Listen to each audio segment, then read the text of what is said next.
आज मैं जिस मुद्दे पर बात करने जा रहा हूँ या जिस मैटर पर बात करने जा रहा हूँ उसमें बरसों की सेवा भाव आज कटघरे में खड़ा हो गया है।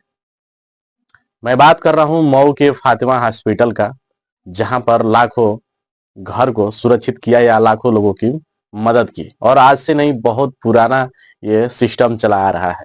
लेकिन कल की घटना ने, एक ही दिन में दो घटनाएं हुई और उस दो घटना में दोनों ओर से आरोप पर आरोप लगाए जा रहे हैं। कहा जा रहा है कि हॉस्पिटल में इस प्रकार की लापरवाही की गई, जिसमें अक्षय कुमार की जो फिल्म बनी थी गब्बर इज बैक, उसमें उस सीन को दर्शाया गया था। मतलब कि एक मुर्दे को जिंदा कहकर उसका इलाज किया जा रहा था फिल्मों में। ठीक उसी प्रकार से यहाँ पर भी वो आज सुनने को मिला है। देखने को तो नहीं मिला, लेकिन सुनने को मिला कि इस हॉस्पिटल में गब्बर वाली सीन याद दिला देती है। कहा जा रहा है कि वहां पर इलाज के दौरान व्यक्ति की मौत हो जाती है, उसके बाद भी वहां पर इलाज होता रहा, और जिसका मरीज था वो कहता रहा कि भाई वो तो मर चुके हैं, उसके बाद भी आप इलाज कर रहे हैं कैसे।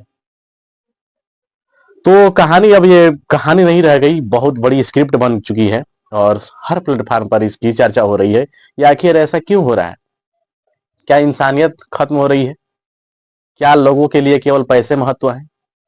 कई सवाल हैं, मेरे मन में भी हैं, और आप अगर सुनेंगे तो आपके मन में भी विचार ये आ जाएगा कि भाई ऐसा क्यों है। तो पहले जान लीजिए, इनका नाम विजय है।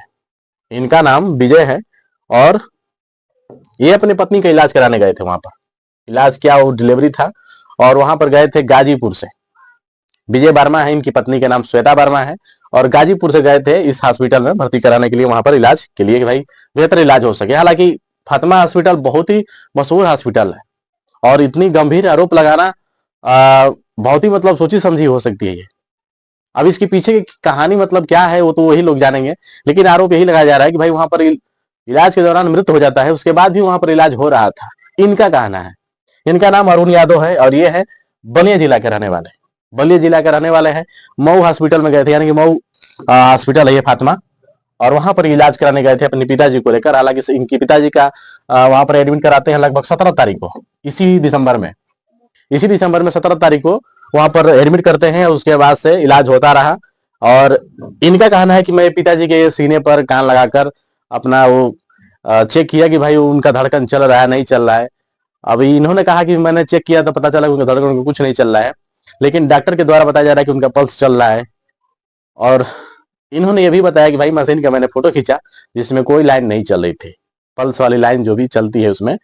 और कहा जाता है कि भाई जब भी ये ऊपर नीचे होता है तभी जाके आदमी बचता है, या फिर अगर सीधा लाइन हो गया इस तरह से तो फिर कहानी खत्म।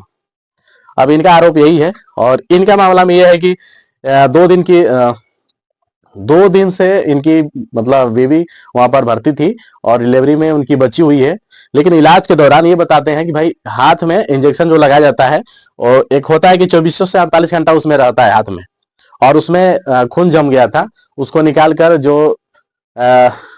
उसमें स्टाफ था इंजेक्शन लगाते समय, और तुरंत तो महिला चिल्लाई। उसके बाद अब वो क्या हुआ मैटर वहीं से बिगड़ गया।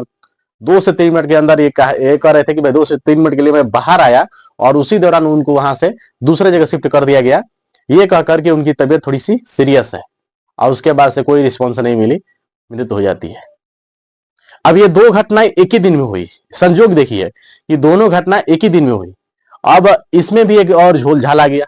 झोल झाल आ गया कि भाई इनके पेशेंट का नाम इनके द्वारा, यानी कि अरुण यादव के पिता का नाम जिसमें फार्म भरा जाता है, एक होता है शपथ पत्र क्या, हाँ, जो भी एडमिट कराते हैं आप लोग, चाहे जो भी कोई भी जाएगा एडमिट कराने के लिए, वहां पर एक शपथ पत्र भरा जाता है, ताकि कोई भी अगर अनहोनी होती है तो वो हॉस्पिटल की जिम्मेदारी नहीं रहेगी। तो ये फार्म भरा जाता है जिसमें इनके द्वारा नहीं भरकर अरुण यादव के पिता का फार्म ये भर देते हैं, विजय। अब ये कैसे हो गया वो अब स्टाफ ही जानेंगे वहां के। हालांकि ये घटना दोनों एक ही समय में हुआ है और एक ही दिन में हुआ है। एक घटना हुई इनके पिताजी का, जिनका डॉक्टर बता रहे थे कि नहीं अभी इलाज चल रहा है, वो अभी ठीक है, और इनका कहना है कि मेरे पिताजी का मृत्यु हो चुका था। लेकिन जो शपथ पत्र भरवा जाता है उसमें मैं साइन वाइन नहीं किया हूं, अभी नहीं भर कर दिया भी नहीं हूं, और इनको बाहर कर दिया गया। फिर इनसे हत्या मुमकिन होता है, और इनके पिता का जो मृत्यु हो गया उस पर प्रमाण पत्र पर इनका साइन ले लिया जाता है। अब ये मामला पूरा मतलब घुल मिल गया, ऐसा घुल मिल गया कि लोग समझ नहीं पा रहे थे कि आखिर मैटर है क्या वहां पर, कि इधर भी मौत हुई थी और इधर भी मौत हुई थी, और इनके मौत का जो पेशेंट था इनके द्वारा साइन कर लिया गया, और इनका जो अभी पेशेंट है उसी में है। इसके बाद पुलिस आती है और मामला सुनती है।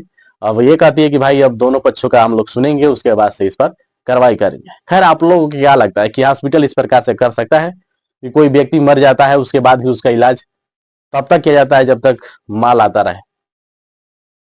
ये केवल कहानी नहीं, ये रियल घटना है और उत्तर प्रदेश के मऊ जिला का है। खैर, आप लोग क्या सोचते हैं इस वीडियो के बारे में? आप लोग अपनी राय कमेंट बॉक्स में कमेंट कर सकते हैं। तब तक के लिए नमस्कार।